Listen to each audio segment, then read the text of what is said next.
Saat ini saya Kristinia Anissa Supit dengan NIM 20101105005 dari kelas A Farmasi Angkatan 2020 akan memaparkan review jurnal eksperimental dengan judul Pengaruh Pelayanan Informasi Obat terhadap Tingkat Pengetahuan Beyond Use Date Obat. Dan ini merupakan penulis dan publikasi dari jurnal yang saya gunakan. Pertama, kita masuk pada pendahuluan. Istilah Beyond Use Date atau BUD dalam penyimpanan obat masih jarang diketahui karena masih terbatasnya penelitian tentang BUD. Tingkat pengetahuan masyarakat berkaitan dengan Beyond Use Date Indonesia masih terbilang rendah. Sebagian dari informan memiliki persepsi bahwa BUD sama dengan masa kadaluarsa yang ada di kemasan pabrik. Pentingnya masyarakat memiliki pengetahuan yang benar terkait obat menjadi kebutuhan masyarakat agar terhindar dari dampak buruk kesehatan diri maupun lingkungan. Peran apoteker dalam menginformasikan dan mengedukasi pasien dan masyarakat mengenai BUD sangat diperlukan. Peran tenaga kefarmasian di rumah sakit telah diatur dalam Peraturan Menteri Kesehatan Nomor 72 Tahun 2016 tentang standar pelayanan kefarmasian di rumah sakit. Pelayanan kefarmasian dibagi menjadi dua, yaitu kegiatan pengelolaan sediaan farmasi, alat kesehatan dan bahan medis habis pakai, dan kegiatan pelayanan farmasi klinik. Pelayanan farmasi klinik terdiri dari beberapa kegiatan, salah satunya pelayanan informasi obat. Pendampingan apoteker dalam memberikan konsultasi penggunaan obat mampu meningkatkan antusias dan pengetahuan masyarakat tentang penggunaan obat yang baik. Nah, selanjutnya untuk metode penelitian yang digunakan dalam jurnal ini, yaitu penelitian ini menggunakan desain eksperimental dengan rancangan one group pretest post-test. Dan untuk sampel dalam penelitian ini diambil menggunakan metode consecutive sampling, yaitu pemilihan sampel dengan menetapkan subjek yang memenuhi kriteria penelitian. Dan untuk populasi dalam penelitian dalam jurnal ini, yaitu seluruh mahasiswa anggota Ismakes Kota Mataram. Sedangkan sampel dalam penelitian ini adalah sebagian dari populasi yang memenuhi kriteria dan inklusi dan eksklusi.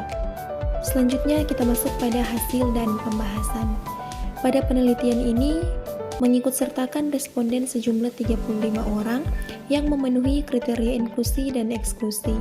Berdasarkan jawaban dari 35 responden tersebut, data demografi yang akan diteliti dalam penelitian ini dapat diklasifikasikan berdasarkan jenis kelamin, usia, dan tahun masuk atau angkatan.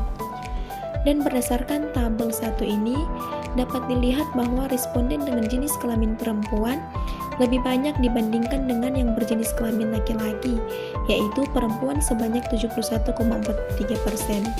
Tingkat kesediaan dan respon positif responden perempuan untuk berpartisipasi sebagai subjek penelitian lebih tinggi dibandingkan dengan responden laki-laki, sehingga hal tersebut dapat menjadi salah satu faktor yang mempengaruhi jumlah responden perempuan lebih banyak dibandingkan dengan laki-laki.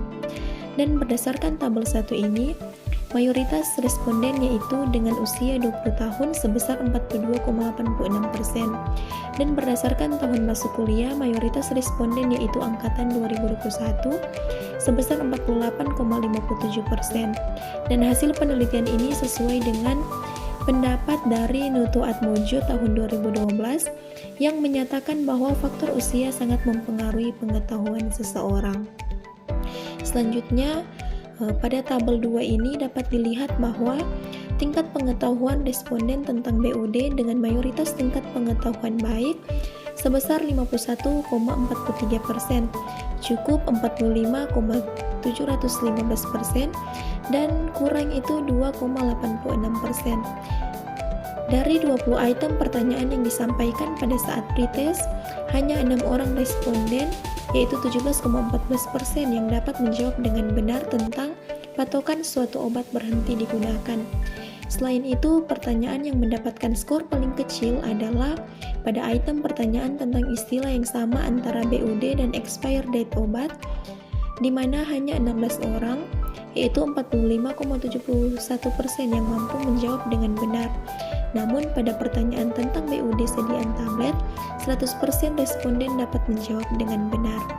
Selanjutnya, berdasarkan tabel 3 ini, dapat terlihat bahwa terjadi peningkatan pengetahuan responden tentang BUD, di mana pengetahuan responden tentang BUD mayoritas mayoritas baik sebanyak 29 orang, yaitu 82,86%.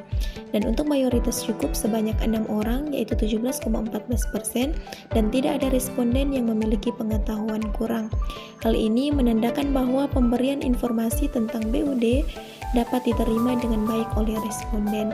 Dan untuk pertanyaan yang mendapatkan penilaian paling rendah, pada saat pretest mengalami peningkatan responden yang menjawab dengan benar, yaitu item pertanyaan tentang patokan suatu obat berhenti digunakan meningkat menjadi 10 orang, yaitu 28,57%.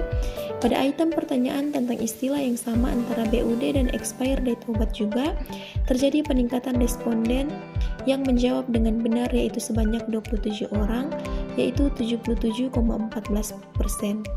Nah, selanjutnya pada tabel 4 ini dapat dilihat bahwa terjadi peningkatan rata-rata tingkat pengetahuan responden saat pretest dibandingkan dengan post-test atau setelah pemberian informasi tentang BUD obat. Pengaruh pemberian pelayanan informasi obat tentang BUD menggunakan leaflet dapat dianalisis menggunakan uji Paired Sample T-Test, di mana hasilnya menunjukkan nilai signifikan sebesar 0,000. Nilai signifikan kurang dari 0,05 menandakan bahwa terdapat pengaruh dalam pemberian pelayanan informasi obat tentang BUD terhadap responden. Selanjutnya, kesimpulan dari jurnal ini yaitu berdasarkan hasil penelitian dapat disimpulkan bahwa terdapat pengaruh pemberian pelayanan informasi obat tentang BioNews Date obat terhadap tingkat pengetahuan mahasiswa Ismakes Kota Mataram.